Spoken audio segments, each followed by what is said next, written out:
Pourquoi Chomsky? Pourquoi ce film avec Chomsky? Voilà une question qui revient souvent. Réponse: parce que Chomsky est un intellectuel qui met le savoir non pas au service du pouvoir, mais au service du contre-pouvoir, au service de ceux qui questionnent le pouvoir et qui souvent s'opposent au pouvoir. Donc, à l'inverse de beaucoup de ces intellectuels qui ont pour fonction d'assurer l'emballage idéologique de l'ordre des choses. Mais là, attention, méfions-nous des contrefaçons. D'un côté, méfions-nous des faux prophètes qui se déguisent en rebelles pleins de compassion pour mieux nous convaincre d'accepter le monde tel qu'il est. Et d'un autre côté, méfions-nous de l'anti-intellectualisme d'un George W. Bush ou d'un Nicolas Sarkozy. Le terme même d'intellectuel est assez obscur. Ce que nous appelons intellectuels sont des gens qui ont suffisamment de ressources et de moyens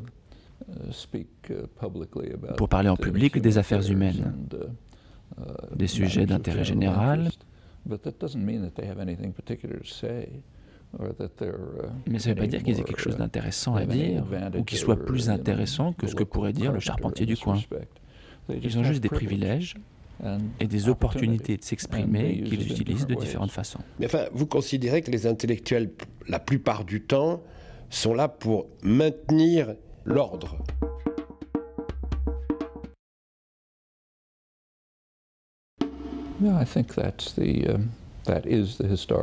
Oui, et l'histoire donne raison à cette règle. Aussi loin qu'on remonte, bien sûr, il y a des exceptions. Il y a toujours des exceptions. Et il est justement intéressant de voir ce qui arrive à ces exceptions. Si on remonte au classique, les exceptions sont ceux qui ont bu la ciguë, ou été exilés dans le désert, ou emprisonnés, ou dénoncés comme des ennemis d'Israël. Les origines de ce concept remontent à la Bible, l'assaut contre les prophètes. Mais on retrouve l'équivalent dans les sociétés plus modernes. À chaque époque de l'histoire, les intellectuels soutiennent le pouvoir, la vaste majorité d'entre eux en fait, et ils sont très bien traités. Et si on remonte à l'époque de la Bible, il y avait des intellectuels qui, des siècles plus tard, ont été accusés d'être de faux prophètes. Mais à l'époque, ces courtisans étaient très bien traités.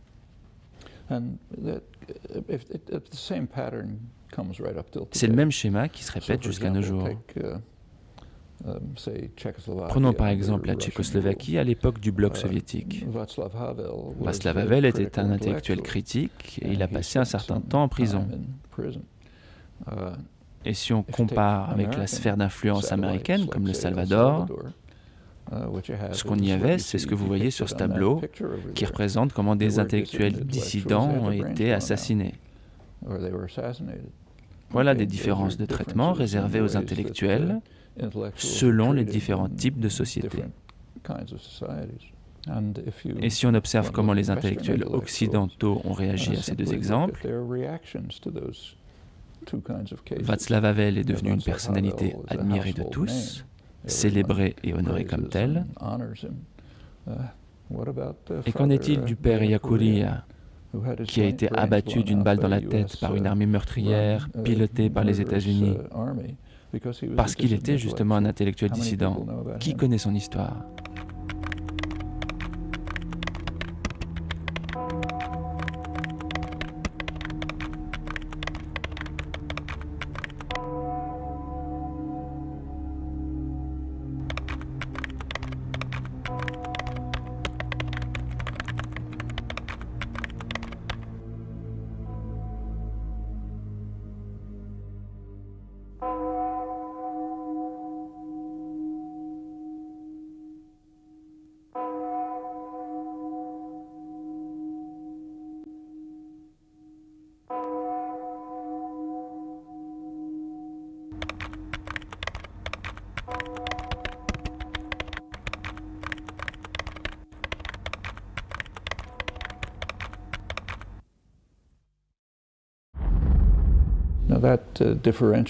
Ces différentes réactions nous parlent de notre fonctionnement intellectuel à nous.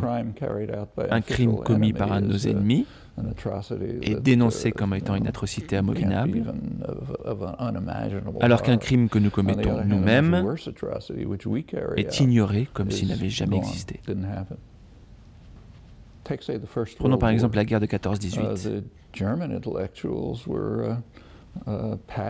Les intellectuels allemands prenaient position ouvertement et trouvaient les arguments pour apporter un soutien passionné à l'Allemagne en guerre et justifier celle-ci.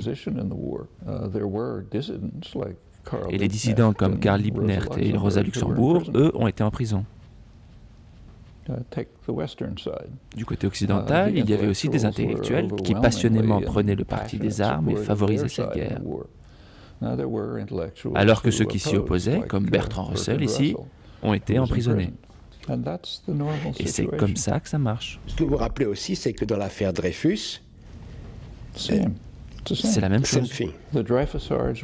Les Dreyfusards étaient une minorité. La vaste majorité des intellectuels soutenaient l'État. Mais rétrospectivement, on honore les Dreyfusards aujourd'hui. On honore les prophètes et non plus les faux prophètes. Et oui, rétrospectivement, les choses sont reconstituées.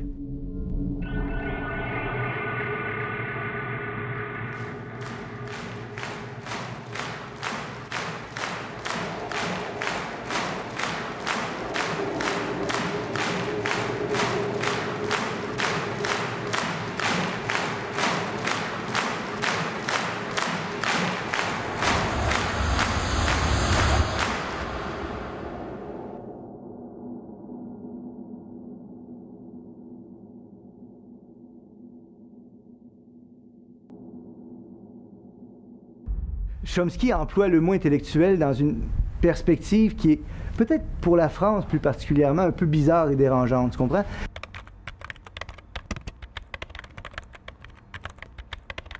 Il est loin d'être convaincu que ce qu'on appelle habituellement des intellectuels soient des gens qui font véritablement un travail intellectuel profond. Il pense qu'un grand nombre de gens, je le dis avec assez de certitude, allez vérifier, hein, fiez-vous pas à ma parole, mais il pense qu'un grand nombre de gens qu'on affuble du nom intellectuel font globalement un travail clérical assez plat, tu comprends? Et qui ne demandent pas beaucoup de servir de son cerveau, tu comprends? Et que, essentiellement, une part de leur travail consiste à essayer de rendre complexes des choses qui sont simples pour justifier les privilèges qu'ils ont ensuite, tu vois? Alors, donc, le mot intellectuel a en ce sens-là une connotation un peu spéciale, peut-être plus pour la France encore que d'autres pays, mais Chomsky défend véritablement cette chose-là. Et il va souvent dire des choses comme « s'il s'agit vraiment de se servir de son cerveau, mon mécanicien se sert de son cerveau. » Alors que X, Y, Z, qu'on clame comme un vrai intellectuel, si on pouvait réduire en termes simples et en phrases pas trop compliquées ce qu'il avance, tout le monde se rendrait compte que c'est ou banal, ou ridicule, ou faux. Tu vois?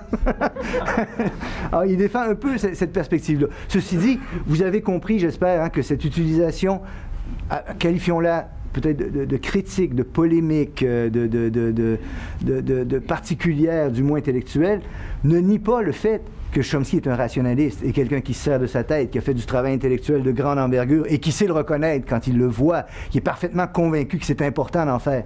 Mais il y a chez lui donc cette critique de l'institutionnalisation des intellectuels qui est bien présente, bien réelle, et si je peux me permettre de donner mon point de vue, qui me semble globalement vrai dans un grand nombre de cas.